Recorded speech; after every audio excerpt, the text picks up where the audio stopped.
Town Hall Academy, episode 46. Be a strong leader. Right? People will take cues from the leader. Eyes are constantly on the leader, right? And the behavior that you exhibit, right? Your people will follow, will watch, and say, "Hey, here's the behavior I see from the leader. Here's behavior that I'm left to think is appropriate for, right, to fit into this culture, right?" So if you're a leader worth following, that will literally make your culture 10 times better immediately.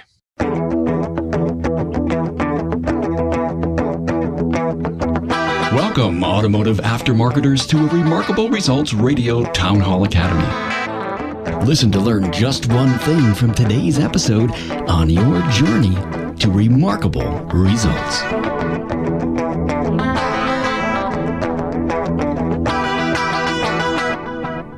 Welcome, automotive aftermarket professionals, to the Town Hall Academy, episode 46, as we discuss revving up your business culture. You can argue one of the most important strategies of a sustainable business. Carm Capriato here, thanking Jasper Engines and Transmissions for their support of the Town Hall Academy. When a car's engine or transmission fails, it's not the end of the road. So when this situation arises and you need to decide, remember a remanufactured drivetrain product from Jasper Engines and Transmissions will give your customer's vehicle a new lease on life. Joining me for this academy on revving up your business culture is Kirk Richardson, owner of South Street Auto Care in Rochester, Michigan. Eric Svedberg, owner of Automotive Specialists in Virginia Beach, Virginia, and Bill Greeno, owner of Quality Automotive and Smog in Truckee, California. Today's podcast has a sister video. If you want to see the discussion in action and see our pretty faces, you can find it at remarkableresults.biz/A046. The audio podcast is there, and also a link to all the podcasts my guests have been featured on. Are you a podcast insider? Join the new episode release newsletter. Find it at remarkableresults.biz/social. Love to have you. If you're looking to improve your business, please look to the many Academy episodes that are your own personal audio learning lab. We've covered many trending topics that provide the perfect chance to hear how your colleagues look at every opportunity. Your learning curve never sounded so good. Building a strong business culture can be one of the hardest things a business owner can do. It's one of the key principles in the business that you cannot touch. It's the soft stuff. So for many, it's tough to get your hands around it. This Academy panel does a great job explaining culture and shows you many ways to implement and lead it. Please give this episode your due. Listen a few times. I've compiled the talking points or the cliff notes for this episode at remarkableresults.biz/A046. The power of a strong business culture can be one of your biggest differentiators as a business. Use this episode to rev up or start to create your own strong culture. Now, join the lesson with Kirk Richardson, Bill Greeno, and Eric Svedberg.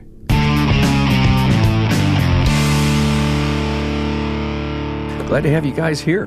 Okay, culture. You know, a strong business culture is critical, the pundits say, and the guys who are running a great business say, to sustaining a business that attracts great team members who care about your customer, because they care about themselves and the team and the company.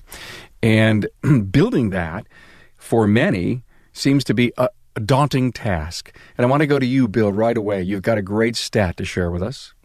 The Deloitte company is a international consulting and business company that did a great bit of work on employee culture. 68% of employees believe that their company is not doing enough to create a positive culture at work. The other part of that survey is that 91% of the companies that have invested in their culture see that in their financials at the end of each year. So it's exciting. Yeah, it sure is. And, you know, could you just give us an overview? By the way, everyone, Bill does teach a culture class for the Institute, right? That's correct. In fact, a little plug, at STX this year, I'll be teaching this class. It's my favorite class to teach. Cool. So culture is something that is, it's like online presence. If you don't manage it, it will be managed for you. If you don't pay attention to it, the culture that you're going to get, because there's always a culture, may not be the one that you intend. Aha. There's the secret. So it's a full-time job. Yes, it is. for everyone in the company. I think Kirk was talking about that in some of his notes. Mm-hmm. Kirk, curating culture, you say it's hard work. It is hard work. So I've owned shops for 11 years. I bought a pretty large shop about 4 years ago, and I walked in the door and I said, we need to shift the culture. And literally every day for the last 4 years, right, we have spent time working on culture. It is a never ending process, and it is hard work. And it's not only is it hard work, it's gut wrenching work, because you're looking at people, and you're really talking about these abstract topics. Some of it is very behavioral oriented, and you're looking at people and saying, hey, that behavior that is natural to you, that is your norm, is not the norm, right, with what we're doing. Or, right, which is gut wrenching, looking at people constantly and saying, hey, not going to work. It is hard work, and that takes time, right? And it is a never ending battle, and it is something that we constantly assess. So yeah, you got to, if you have some vision for a culture and you want it, you better be willing to do the work day in, day out. Right? This isn't a send out oil change coupons and I'll assess 6 months from now. This is right, the day you start it never stops. It's so interesting with both of you just said, these abstract things. It's got to be so tough. And Eric, let me ask you, because I know you're about ready to reinvent your culture and take it from, I don't know where it is now on a scale of 1 to 10, if it's a 3 or 4 and you're looking to go to a 10. I mean, are you looking at this as an Everest to climb? Is your team on board? I think I'd look at it that way if I didn't have a business coach that is helping me get there. If I was doing it on my own, it would definitely not be easy. But if with some guidance and kind of been there, done that, I think we can make it, and it'll go much smoother. So let's get into some brass tacks, guys. Culture. It's about the values and beliefs and the basic underlying assumptions that are true for the business and the team. And so I think it may have been you, Kirk. We found someone doing something right, and we build that into our hey, this is the exact thing that we need to do as a team, and why and how does it affect what we do as a company and our customer? Because when you catch people doing the things that are right for the business culture and the team, why it's hard work is you have to be looking for every positive and looking for every positive negative. Is this true, guys? Absolutely. Yeah. It's culture is bred from what we as owners and managers pay attention to. If our staff sees Kirk paying attention to their behavior, then they're going to understand that their behavior directly affects the culture. If Eric's staff sees him bringing in a business coach, boy, does that ever put some gravity to the situation that he has talked to them about, which obviously here is culture.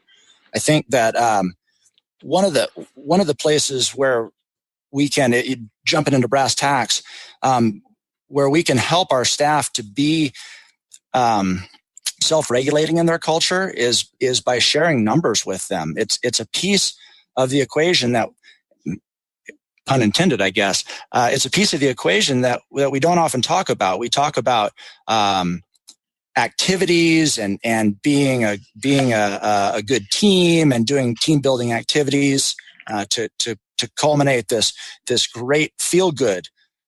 But what we really want at the end of the day is everyone self-managing in our culture, I would argue, and sharing what it is that we want from each person, whether it's a technician and its productivity, whether it's a service advisor and its average repair order, whether it's ourselves and we're looking at car count and we're sharing car count. And during slow periods, we talk with our staff about what we can do during those slow periods.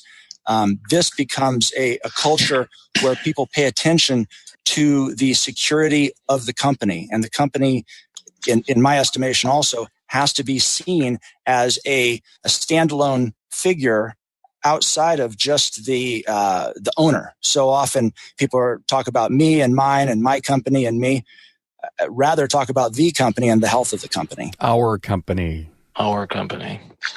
That's a good segue to where we're starting. So we're setting up individual goals and company goals. We're about to move our location in about a month and a half to a bigger location, and we're taking on more staff at that location. So right now, the business coach and myself are setting up goals for each individual position, each individual company goals, and we're going to be working with that. I think that's a good starting point to repair or improve culture. So at least we're all on the same page and going the same direction. Hey, I'm with Brian Weeks from ATC Auto Center. Brian, why Jasper Engines and Transmissions? So I think Jasper, the reason why we chose to deal primarily with Jasper is the quality of the product and the people. I know that it is a associate-owned company, but it's more about the people. They do what they do in this industry that is tough, and they stay on top of the cutting-edge engineering, changing and maybe developing ways around known problems and issues. So they're adding value. They're making things better. Oh, absolutely. Absolutely. They're taking a situation that you may have a common failure with and going in, taking it apart, going through the engineering, the R&D department and saying, okay, how can we make this better? And then from that standpoint, it comes to us that at the end of the day, the end user gets much more value for the dollar that they spend. Hey, Brian, thanks for your time. Carm, thank you. Okay, so here's what I'm hearing. Here's also what I believe. If you have the title CEO, owner, president at the end of your name, you aren't the only person responsible for the culture in your company. No. Bill and Eric, I sort of want to push on something. So when I think about culture, I think about, behaviors. I think about norms. I think about far broader than numbers. And I think performance is part of, right, what, is part of a culture. I think when we start to get into numbers and we start to say, I want this much production, I want this much sales per service advisor, right, that can certainly be a function of culture.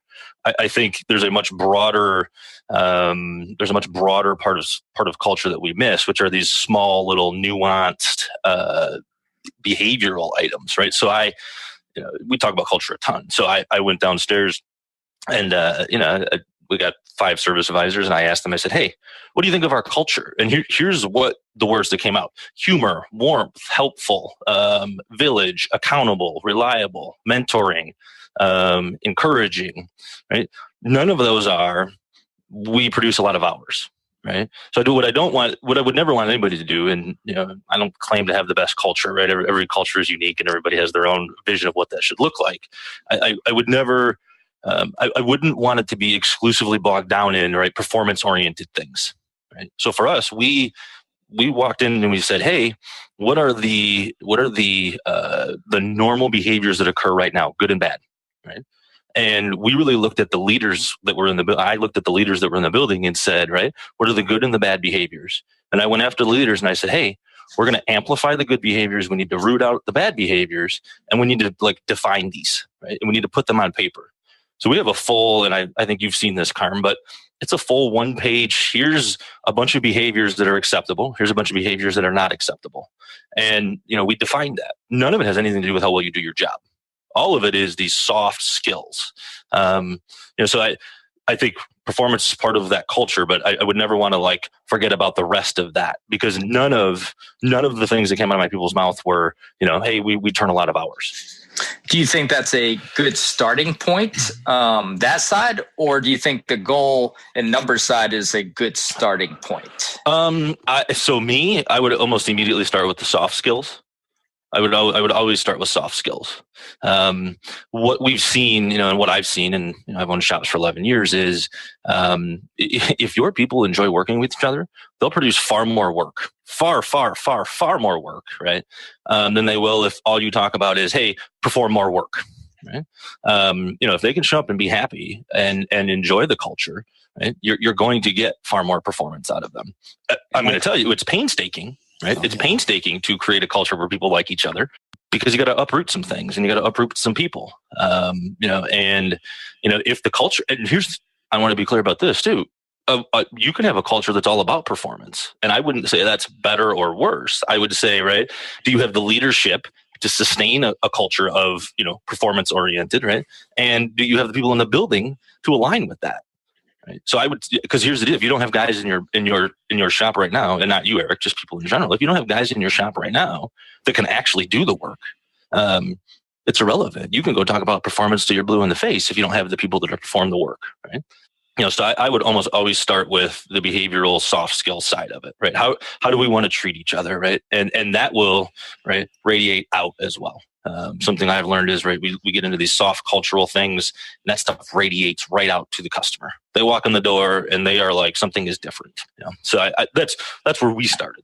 I think I'm guilty of looking at those items you described, the soft skills, during the interview process of an employee, because I have a pretty thorough interview process, and we talk about those things, and I'm 100% guilty of not following through after the hiring to enhance those soft skills. So I agree. I agree with Kirk on that. And if I was to define what you're talking about, Kirk, I would call it common values or shared values. Yep.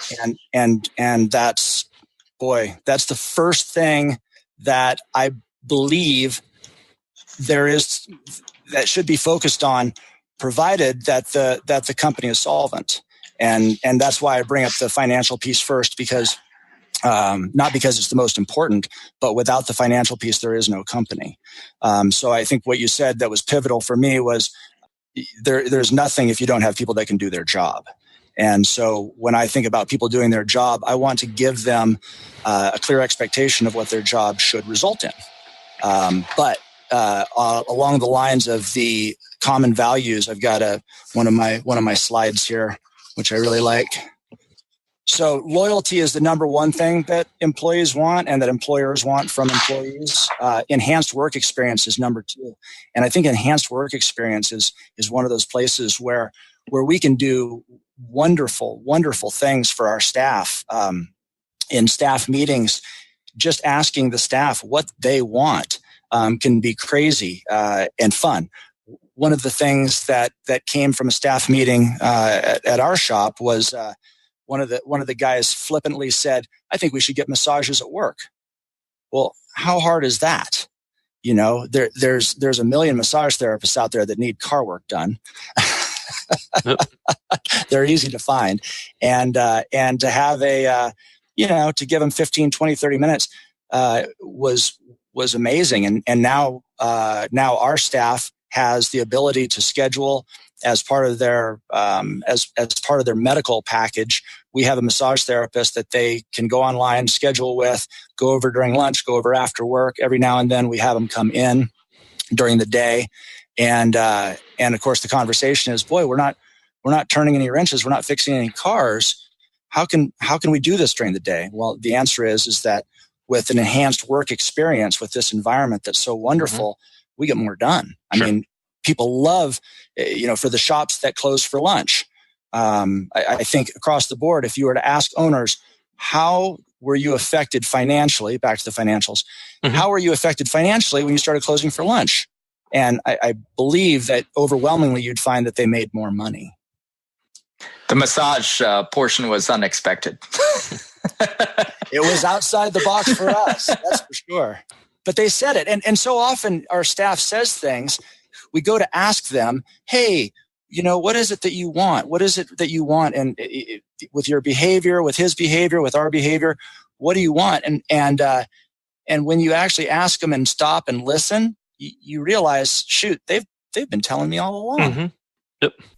I hear you say family without saying it. That's what I hear a lot. We spend a lot of time with these folks. More than family sometimes. And I also heard the word love in there a little bit. See, I'm an advocate of the word love inside of a business, and I think if you use the verb side of it, it's an action for caring for each other. You ever talk about God? We love this team. We love each other. We care. We use a term called the love bank. So, yeah, of course. So, I mean, we look at interpersonal interactions, and this came from a book, His Needs, Her Needs, I'm pretty sure is where I got this from. But they talk about the love bank, right? So when you have an interaction with another human, you can either make a deposit or a withdrawal. Right? So we are conscious about constantly making deposits, right? I want to make a deposit, right? The last thing I want to do is take from you emotionally, right? So every time we speak and when we have a problem, we talk about, hey, we have a people problem, right? We think car's broken and I got a problem because a bolt broke. No, that's a person. That's a people problem, right? Which is the customer has a problem now, right? That car doesn't care if it ever gets fixed, right? So we look at everything from this people perspective, or human interaction perspective, and we talk about the love bank, right? I want to make 50 deposits for one withdrawal, because withdrawals are far bigger, right, than the incremental deposits. And that is a concept we discuss openly. So yeah, everything we talk about is love oriented. Guys, I can't help but go back to consider our listener a shop that's just struggling, to get those P&Ls, that profitability right, but loves the concept of culture. And do you have to have the profit to build the culture? Or if you start working on the culture, will the profits actually start showing up in a better way? Now, I understand there could be issues with margin and revenue streams and payroll. I get all that. But do you have to have the profit bill before you get the culture? I think that, back to the top of the conversation, employees pay attention to what leaders pay attention to. So if we're paying attention to and making sure that the company is strong and the staff sees that, then we start to build trust. If you wanted to have a trust bank account along with a love bank account, if your staff cannot trust you to decide where the ship is going to sail, if rather you're down working in the motor room, speaking metaphorically, and not paying attention to the direction of the ship or the destination, then again you have allowed culture to occur without any real guidance. So I think that yes, there needs to be, at least if you're not profitable, if you're not in a position of power with your financials, at least there is an interest in trying, in making the effort, that the staff sees you paying the bills. One of the things that one of my newest employees came in the other day, and he said, "Oh, paying the bills? This was on a Tuesday. I pay them on Thursdays." Yep, just getting the bills all paid. Great. So is there going to be enough left for Thursday? I said, always. Absolutely. And then I shared with him that we have two months of operating capital in the bank account all the time. And he walked out smiling. He was like, okay, this is a good ship to work on. Huge assurance right there in his emotional bank account. Oh, yeah. He felt good. You shared with him the inner workings of the company and that you have mouths to feed. And he was comfortable with that. This has been absolutely great. Now, I want to ask a couple of things about pulling the levers and getting started. Now, I know you talked about a lot of this stuff, but is it possible that you each could share, and I know you're working on stuff right now, Eric and Bill and Kirk, you guys are deep into a strong culture in your companies. Besides the P&L issue, Bill, let's set that on the side. I have a great P&L. I'm making some money, but I'm struggling with my culture. Each of you, give me a couple of one or two bullet points so that these could be great takeaways for people wanting to start to build a great culture, knowing that not all will be on board. It all begins with communication. I think Kirk said it best. His entire focus at this point, with obviously a very advanced culture, it revolves around the way that he communicates and the way that he expects his staff to communicate, and the fact that they actually review with behavior. I'm sure a huge part of behavior is the communication.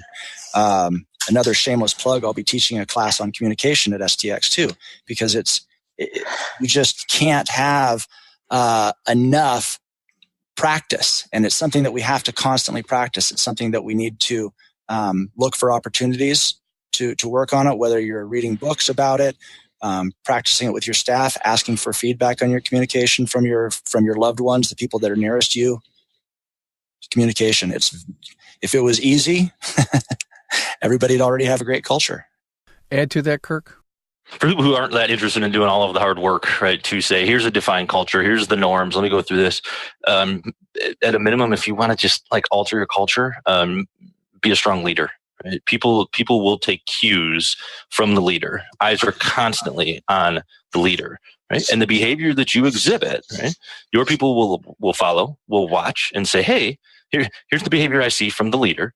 Here's the behavior that I'm left to think is appropriate for, right, to fit into this culture, right? So if you're a leader worth following, that will literally make your culture 10 times better immediately, right? So if you can look within yourself and say, what are the behaviors that I need to get rid of? What are the behaviors that I need to like reinforce and show my people, right? Your culture will change pretty quickly. I just love what you're saying. Let me interrupt and add something to that. Bill, the T chart, the pluses and the negative behaviors you're looking for is a great start. Do it yourself, then share it with your people and see if they could add or subtract to either side, and let them slowly get a feel on paper where you are thinking and why are we doing this, boss? Because these are things we need to do more of and less of. It's almost like a great first step, but I agree with you on the leadership piece. If you're going, hey, guys, come and see my new Avalanche, isn't it great? And they haven't had a raise in 3 years, that's the wrong message. So I think the other thing in this is, something we do regularly with every single person in the building. We sit down every 3 months. We go through a formal, and it's quick. We spend no more than 20 minutes, but we sit down with every single employee and discuss behavior against what we have defined as cultural norms. Right. So we sit down in a room and we assess behavior, which, I don't always love saying that because I feel like it's a little bit rudimentary or elementary even. We just value how we treat each other and the behavioral norms within our organization probably more than we value anything else. Give me an idea of what comes out of those meetings. I don't know. Grown men cry for good and bad reasons. We get yelled at. I don't know. All sorts of things because. Well, you got to be honest, and that's like this hard, gut-wrenching, painstaking part of it is you have to be willing to be honest if you want to alter the culture. Do you feel like a parent sometimes? Yeah, paternalistic a little bit, but here's the deal: I'm subject to the same review. Right. What I don't do is say, I get to assess all of you. And at this point, I don't really do any of the assessments. One of our managers, John, does all of the assessments, but I sit in on multiple of the reviews, but I'm subject to the same exact review. And we get into when people want to talk about this, I say, hey, if your strength is assessing other people and their behavior, right, and working your way through these conversations, I would love for you to do it because it's gut wrenching for me. Now it gets into, right, what are your strengths? What are you good at? What is an appropriate thing for you to be doing? But, I'm just a subject to them. In the beginning, when you were doing these, Kirk, what were you learning about you in the early days? I'm not nearly as tough as I thought I was. So you get into this, I'll tell them such and such, right? And then when you sit down and write this on paper, and you got to sit in a room in a non-heated conversation in which you're trying to get someone to understand, recognize their behaviors, and alter their behaviors, yeah, you're just not as tough as you think you are. From a I'm going to tell this guy. It's really easy to tell people when you're angry. Which is not super productive in general. And you're sitting down saying we're gonna have a nice civil conversation and I'm going to deliver some bad news to you. Yeah, I learned I'm not as tough as I thought it was. Thank you for that. Eric, with all that you've been hearing now and you are on your way. My journey. Your journey. What have you taken away from this at this current moment? Well, the first thing I do is look inward. I'm the captain of the ship.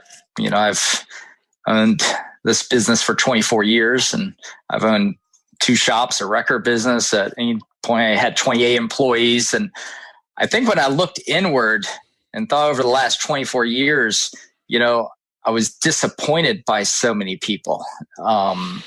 And I am sure I disappointed them. And, I've had employees steal, employees quit, so on and so forth. And I think it hardened me. And so I think that's where I went wrong with my culture, because I was too hard. And it was almost like get them before they get me. And, that's why I'm being open and honest on this, forum, that I think that's where I was at, and I'm moving away from that. So looking inward was first. Second, I started off as a technician, right? And then I moved to owner. And sometimes I blurred those lines of shop talk and where my role is, from being a technician 24 years ago, to now. And I think one bullet point, and Cecil turned me on to a book called 9 Minutes on Monday, I believe is the name. And I just finished it. And for anyone wanting to start this journey like I am, that has some really good points, just a few minutes each week on concrete examples of what you can do to shift that, culture and focus.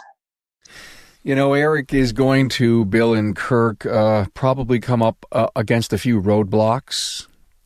And I'd like to ask both of you, as you look back into your culture development in the business, can you share with us a couple of examples of people that didn't make the cut and why? Countless. Obviously, this is public, so I gotta. The names are changed to protect. Yeah, I gotta watch specific stories. Some challenges. There's going to be resistance. I think that's sort of obvious. But there's going to be resistance, and I have also learned this. I now own a very large shop. I started in a very small shop that basically was me and 3 employees. And I was still this cultural, I love you, you love me zealot. And I really was. And it was brutally difficult. It was brutally difficult because, right, I think some of Bill's point is, right, you still need to pay the bills, right? So when you want to look at someone and say, hey, here's the truth, right? What do they sometimes look at you and say? Hey, I'm no longer interested in the truth. Bye, right? I quit. This touchy-feely emotional stuff that, and that's where I'm coming at from culture, right? I'm not interested in it, so see you later, right? And when you have a 3-4 person operation, you lose one person, you've lost 25% of the staff. So it gets scary and it is challenging, and it's a much longer journey to build culture in a small shop than I think it is in a larger shop, honestly. And I know it's scarier. It's just scarier because you're constantly up against the, if this technician walks out the door, it's not like I have 6 I can just hire tomorrow. So, that's a huge challenge. And, I could probably go on and on and on about what that looks like in a small shop. Okay. In your 11 years, you can count on 2 hands where the challenges were huge. 4 hands. Every single day in my small shop that I owned for 10 years, the challenges were huge from a cultural standpoint. I guess my point is, Bill, I'm trying to get across that there's no pixie dust that goes on this thing and it makes it work. I really, really like what Kirk is doing. I think that our ego gets involved in so much of this. What Kirk was talking about, I'm gonna go yell at this guy, and then when you actually sit down, you don't yell at him. I think when we anticipate, we have these internal conversations with ourselves about the guy that's late every day, right? And I'll tell you what, the next time he's late, I'm going to sit down and him down in the office with the door closed, and we're going to have a conversation about this. And when we actually sit down, what we find are more often than not people who just didn't understand. They didn't think you were paying attention. They didn't think it was important that they showed up on time. You never said anything. So what Kirk is doing is he's taking the air out of that balloon that says, oh my gosh, this guy's going to quit, or I'm going to fire him. This is horrible. Because instead of having a sit down that no one's expecting, Kirk, come into my office, we need to have a talk. Oh boy, the pit goes in his stomach, right? Instead, it's time for the quarterly conversation. It's beautiful. Yep. I think it's wonderful. As far as to answer your question, Carm, as far as staff that just didn't go with the flow, it's perfect. Because if you're having the conversations about these shared values, as we talked about earlier, and they don't share the same values as everyone else in the shop, then it's good for them and it's good for you that they're not there. I can give you a story to powerful culture, right? That is a story I'm willing to share that doesn't, probably pinpoint one person, because this has happened on multiple occasions. We've hired people. This is how strong our culture is, right? This is how strong, right? These people value this. They have come, right, as a group. As we have 8 technicians and 4 service advisors and a manager. As a group, right, came to me and the manager and said, "Hey, new hire, hard no. Nope, not a cultural fit, must go. Don't care how much work that guy can produce. Not interested in hanging out with that guy 42 hours a week. Pass. See ya." And if he doesn't go, we go. It's a gang fire. Yeah, and this is why it's tough. So you have to, right, as the leader, as the manager, you have to look at this and say, the numbers are great from this guy. He's paid appropriately. He produces a ton of work. This is going to hurt financially, right? But the culture wins, right? And the people are like, I don't care how much financially it hurts. I don't want to hang out with this guy 42 hours a week. So either he goes, right, or we don't believe anything you say, because what you say constantly is culture trumps numbers, right? Culture trumps everything. So you got to live into that. That's the point. I think that the strength, the founding granite of a good culture is that you're unwilling to move from it. Mm-hmm. Yeah. That's where the magic happens. I think sometimes we see all of a sudden everything is just clicking and working and it's due to a healthy work culture. When you just can't explain how well things are going and you're getting these great reviews, your staff is happy, the customers are telling stories about your company and bragging about their shop that they do business with. It's cultural. It is, and it's beautiful. Yep. One thing on hiring that I think goes to culture. I was at the Ratchet and Wrench conference in Chicago, and we were doing a roundtable discussion. I think it was someone from Elite. He said that in general, you hire people for what they know, but you fire them for who they are. If you think about that one for a while, that's right. It's be true each time. And exactly what Kirk was saying with the gang fire. Yeah. So one of the things our interview process is almost exclusively behavioral and do you match with our core values? We have formed countless questions around, if we hired you, do we want to be around you? Right? I can give you technicians get a little bit trickier, right? But as a service advisor, I can give you many of the skills in a pretty short period of time to be a relatively effective service advisor. I'm not interested in you being the greatest salesperson ever. If you're a jerk to deal with, I'll pass, right? And, and I say jerk, I mean, really, if you don't fit with our culture, right? I think for the people we pass on, a lot of times there's wonderful places for them to work. It's just not our place. So we hire we not fire, we do fire for it, but we hire almost exclusively for cultural fit. That's the process. Kirk, it took you a long time. Bill, a long time. I mean, let us get a perspective of what it really takes on day one from a good leadership position, from a good communications position, having the numbers and sharing them with your people and managing the behaviors. And then there's that motivation piece. If I wanted to start from scratch, Eric's starting not from scratch, but Eric is starting. Give Eric, Kirk, and Bill a timeline that he would expect to see the shift. Yeah. How big is your shop? Currently 3 bays. We have 5 employees, but we're about to move to 7 bays, and we'll have 9 employees. Okay.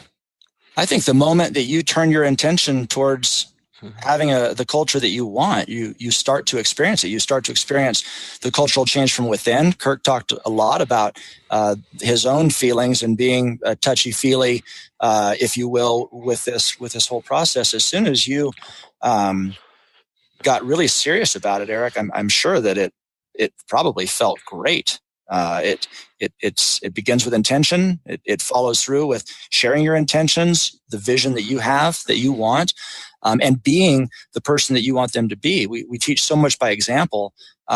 If we show up late every day to work, and it's not discussed that you're doing something important, you're just late because you're late, your staff is going to believe that you don't value being on time. Just a small example. You need to be who you want to be. Kirk? Here's one of your deficits, I think, is right. You have all sorts of failures as a leader that they've seen for the last how many ever years, right? I walked into a large shop that I got to walk in and basically paint whatever picture I wanted, right? Because I was new to it. Right. So I could say, here's the good, here's the bad. I would start by being completely open with people, just like Bill is saying, like, hey, we need to change this. I see this as a leader. I'm the one who's right. The culture that isn't what maybe your culture isn't dysfunctional, right? But if that's basically what you're saying, hey, we need to alter this, right? I'm the one who's let it get to where it is. Right? That's on me.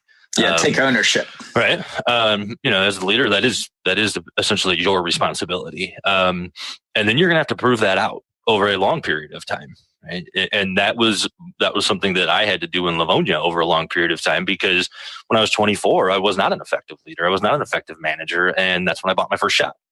Right. So we had probably 5-6 years of me really not being a good leader, not grasping culture. And it took me a while to overcome that. It took me a while to prove to them that I was serious about this, right? That I wasn't joking, that, the way we interact with each other matters. And that's what radiates outwards, right? I don't want great salespeople, right? I want people who are empathetic. I want people who care about people, right? Even within our own organization. And I want technicians who are empathetic, right? So it took me a long time to, prove that to them that was valuable. And once they knew I was serious, right? That's when we turned the corner there, and, culture did change.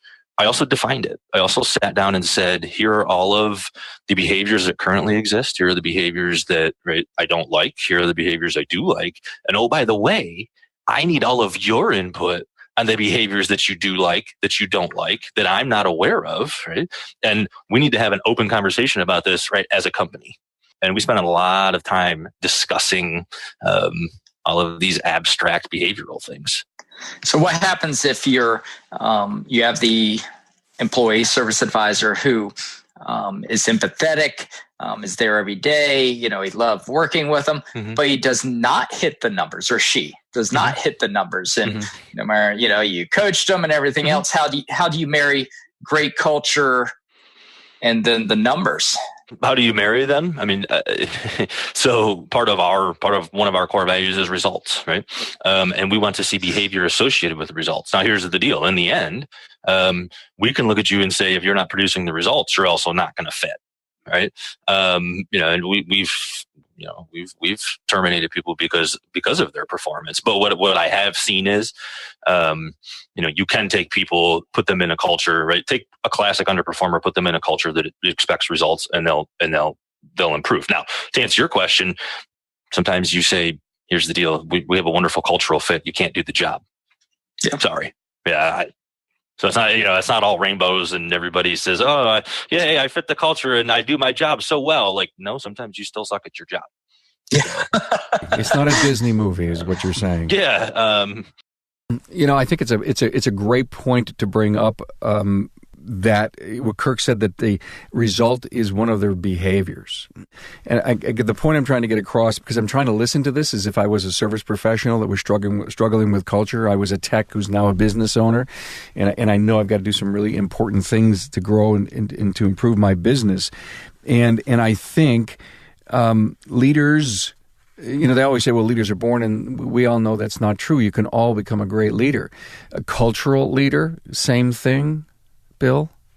Absolutely. I think what I was kind of playing over in my head as both Eric and Kirk were talking is and we haven't talked about it this morning much, is when we have these opportunities to speak with our staff, it is telling them what we like, telling them what they did right, telling them telling them the good things as well as the bad, which I'm sure come out of the conversation that Kirk has quarterly, and I'm sure has been coming for Eric as you go along. There's a technique called the positive, negative, positive, the PNP, where you sandwich that behavior that needs correcting between a couple compliments, a couple nice things.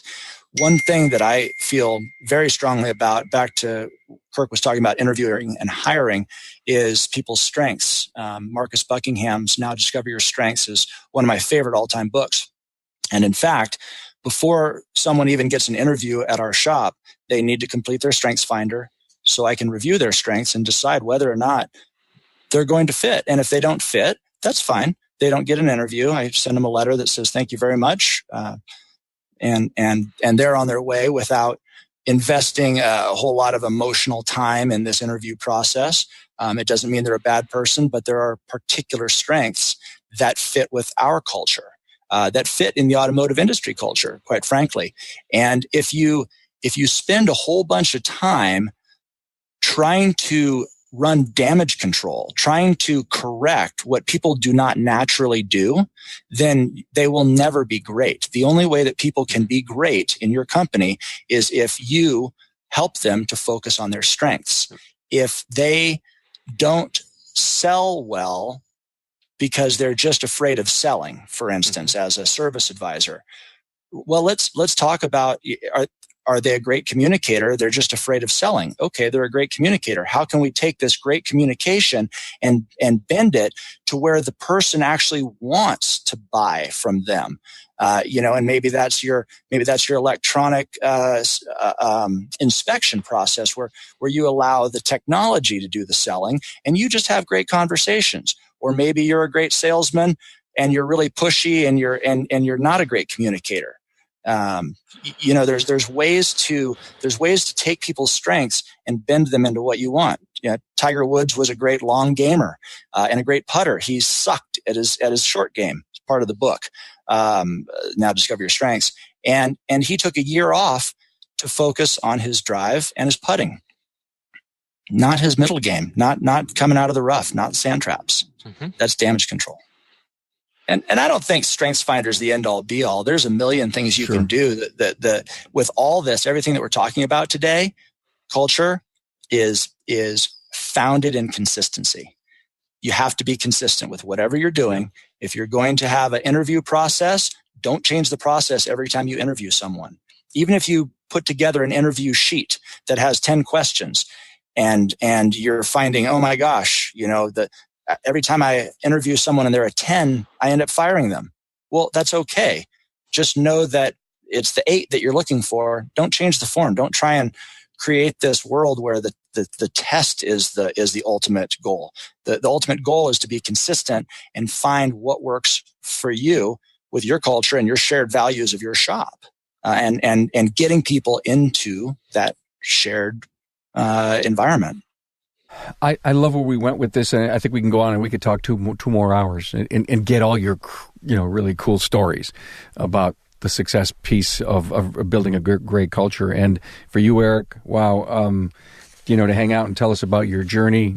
Maybe what we need to do is to come back in a year with you three and talk about where culture is today in business and how you're doing.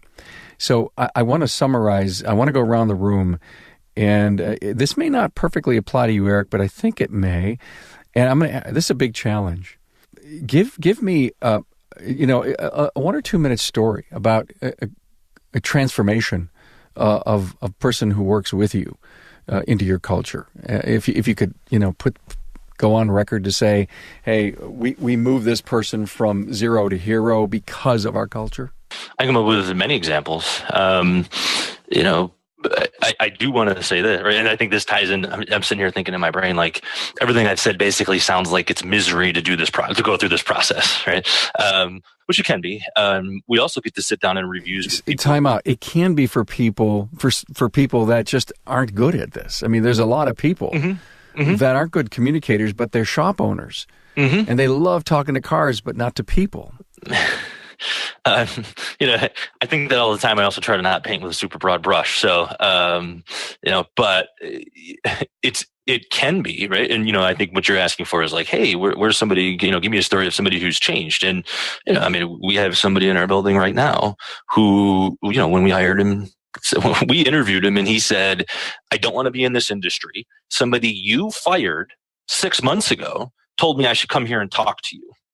And I said, someone I fired said, you should come here. And he said, yeah. And I said, explain. And he said, the culture here is amazing. He knew he didn't fit. He appreciated you letting him go. So now I'm here because, right, he thinks I would fit. And I said, very, very interesting. So we ended up hiring this guy.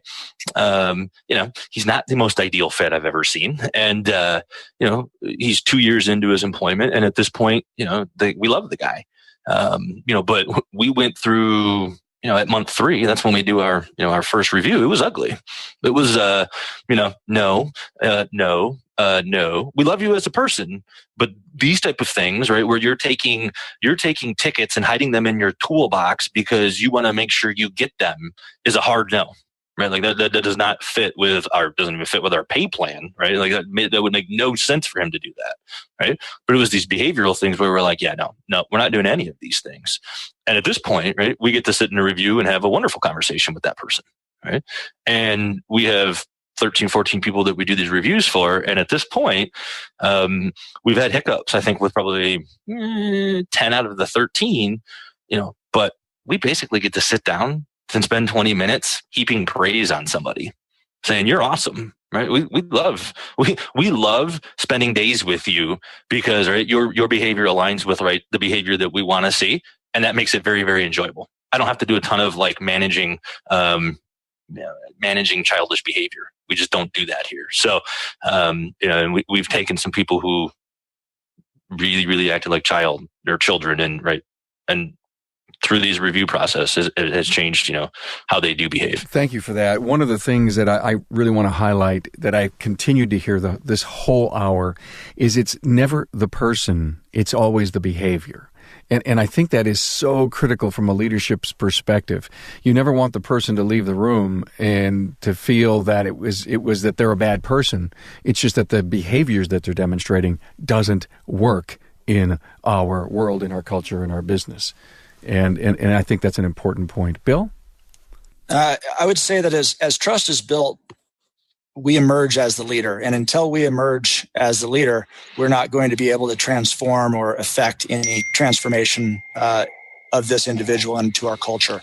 My person I hired about a year ago, it became incredibly apparent that he had his trust violated by employers and people in his life for much of his life. And it was very clear because he would say, I don't believe that, or you're going to have to show me, was his kind of communication style. And really, we didn't start to succeed together until he truly believed that he could trust the people around him, not just me, but the entire staff. Good story. Thank you. Eric? Yeah, a couple things. I think one example that almost every shop owner can probably think back is when you've, had to let an employee go, and then all the other employees come and tell you how thankful they are that employee is not there anymore, and you had no idea how bad it was. You didn't see what they were seeing. I know that's not exactly what you were asking for, but I think it goes to how important culture is. Yeah, I've been there so many times. There's a blinder effect almost. Yes. On more to your question, and we did the podcast with, my employee Rex, and, he came in, young. And, even though I think on this podcast, it made it seem like I don't have a culture, we do have a culture. We're trying to improve it. And, we do have a successful shop, and we do great work, and we love what we do, and we're just trying to make it better. So I think, thanks for being here and being vulnerable. You're in the vulnerable position, if you will. Not that. Listen, I admire what you do and the growth that you've had, the people that you hire. With Rex, he he had the same ideals that I had, that, we want to do quality work. We want to give customers peace of mind, that, we want to know about their family. We want to know about, if we can spend less time talking about their car, right? More time talking about them, we built that relationship. And so, we all kind of like that. And so Rex definitely fits in with that. And it's so nice when, him being 24 years old, and even when he was 21 years old, customers came and searched for him. Hey, where's Rex at? And they wanted to go out and shake his hand. And, I had a doctor come in yesterday with a Lexus and wanted Rex to work on his car, and only Rex. So that's pretty nice. Oh, cool. Hey, great guys. Listen, Revving Up Your Culture, Town Hall Academy, Kirk Richardson, Rochester, Michigan, Eric Svedberg in Virginia Beach, and Bill Greeno out there in Truckee, California. Thanks for being on board to listen and learn from the premier automotive aftermarket podcast. Until next time,